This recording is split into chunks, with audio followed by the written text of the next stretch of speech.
From Faithful Word Media, this is Healthcare Musings. I'm Dr. Hashem Hasabala. Hey everybody, welcome back to Healthcare Musings. Hashem Hasabala here with you. Okay, so back in August of 2024, there was a study published in the New England Journal of Medicine, August 15th, 2024, that made headlines, and it was about cognitive motor dissociation in patients who have disorders of consciousness. And so I saw it. It made headlines. I didn't get a chance to really look at the study in much detail. And then what kind of piqued my interest again was on January 11th of this year, Dr. Daniela Lamas. She is a pulmonary critical care physician at the Brigham and Women's Hospital in Boston. And she's a contributing opinion writer. I follow her stuff. I read her stuff in the New York Times. She published an op-ed talking about the terrifying realization that someone might still be in there. I'm paraphrasing the actual column, and she was talking about her perspective as a critical care doctor when we see patients who are not responsive to verbal commands. And what we mean by that is we say, open your eyes, squeeze my hand, wiggle your toes, and they don't respond. Right? You see, and then they don't respond. This study suggested that perhaps some of them, and we'll go more in detail in the study, some of them actually can respond. They just can't do it observably, right? And we'll go over that. And so she talked about how terrifying that might be, and it is kind of terrifying. And I think it gives us actually more information and actually makes it better when we talk to families who have patients like this. So just to go over the study, it was published in, again, August 2024. What they did was let me look at this, look at here. It was a multinational study, okay, and they pulled out 478 participants out of a database, and they were excluded 125 of them.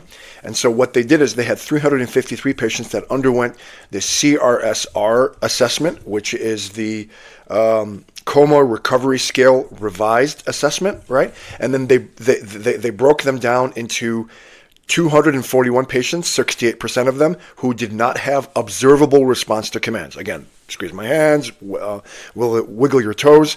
And then they had 112 who did have observable response to commands.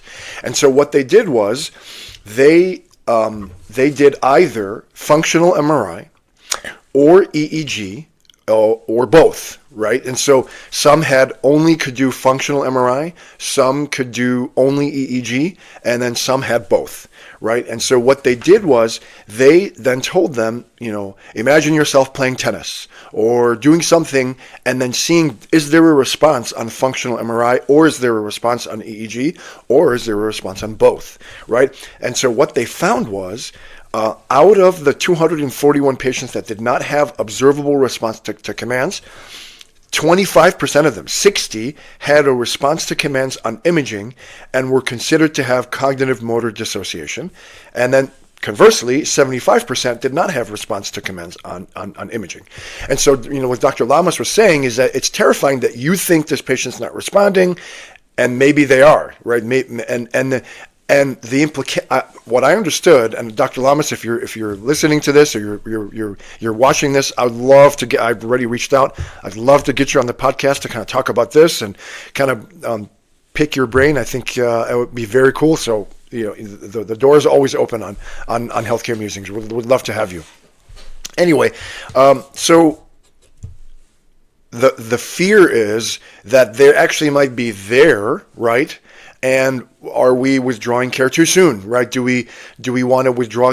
Are we not giving them a chance to recover?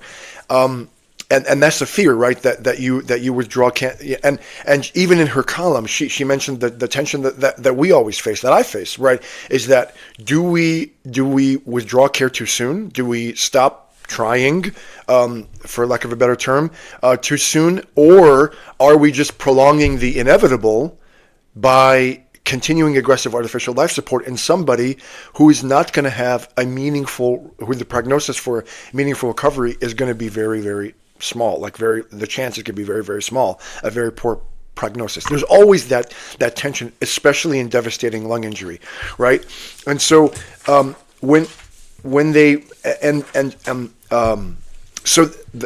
for me though, when I look at this study, I think it gives me more information. And so just to stop there, they found that, these patients had, some of them had brain trauma, cardiac arrest or hypoxia, stroke, brain hemorrhage. Those are the causes of the brain injury.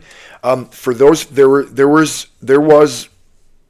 a lot only had a functional MRI or EEG. Some had both, and then when you look into the details of the supplementary material, there was very little agreement between the different tests, and that's an issue, right? I mean, I would think you should have a agreement between both, but there really wasn't, and so that's kind of an issue in this study. And then if you look at those. I remember that those with cognitive motor dissociation were younger, and that kind of makes sense, right? That the younger brain would have that situation. And at the same time, here's how I look at it, right? For me, when I see the results of the study, of course, I would not want to. No. First, before anything at all, we have to get to know, what does the patient want. I don't care if the patient is 25 or 95. It's so important that we have to ascertain the goals of care of that patient. Does the patient want to be maintained on machines? Okay, yes or no? We have to know that. If the answer is yes, okay, yes, done, finished. If the answer is no, we have to respect that as clinicians and as their doctors.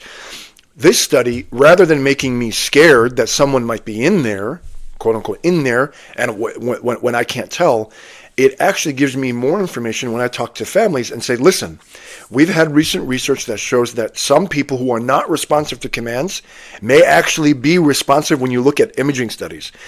In the future, maybe if we can get functional MRI to be much easier, or have maybe sophisticated EEG where we can tell, maybe we can do that on a larger scale to tell, are they responsive or not? And still, if you have cognitive motor dissociation, where you're in there, but you can't express yourself, I don't know. To me, that would be torture. That would be absolute torture. That I can respond, but I can't express it. I can't move. I can't lift my hand. I can't eat. I can't do any of that stuff. But yes, I can hear and understand, but I can't respond. That to me, that's me. That's my goal of care.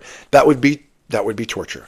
I think this research tells me that there could be a substantial number of patients. In this study, it was 25%. Maybe it's even more. Maybe it's less, but maybe it's even more, where they're actually they can hear and understand, but they can't express that. That to me is torture. Does your family member want to be like that? Is this something that would they want to live like that? And yes or no. If the answer is yes, okay, then we move forward and they continue with aggressive artificial life support. If the answer is no, then we have to continue to care for them, maybe with a focus on comfort. For me, this doesn't scare me. This research doesn't scare me. This research actually gives me more information. And to say, I don't know, for me, just so everyone knows I think everyone knows that I lost a child to cancer. This was in 2009. This is going to be almost 16 years ago, this year in June. If I knew that I didn't have to make the decision, thank God. I think, the Lord did it for me. At the same time, knowing that my daughter would be hooked up to machines and potentially hearing me and understanding, but not be able to express, that's torture. And I would never have put her through that kind of torture. Never. Period. I don't want to be that way either. Okay. My goal of care is I want to have quality of life. And if I can't have the quality of life, and if I have a condition with a very poor prognosis, I want to be, I want to die naturally. I don't want to have my life, my life prolonged by artificial means. And I want to go and I pray to the Lord that I get to meet my daughter again. I mean, that's my goal of care. This study gives me more information to help families understand that there may be where they're in there, but they can't express. How would they feel about that? What would they say about that? I think it aids goals of care discussion. The other thing that it does for me is that, so sometimes sometimes it's very sad to say, and it does happen. I think we have to acknowledge it. Sometimes caregivers will talk about a patient thinking that they don't understand because they're unresponsive, and this study shows that maybe they are responsive. Maybe they do understand what we're saying. And so I think this makes us be extra careful as a clinician to treat the patient with dignity. Yeah, maybe they're not, and Dr. Lamas actually mentioned that at the end, that she talks to patients like this, and I think it's going to encourage me to do the same thing.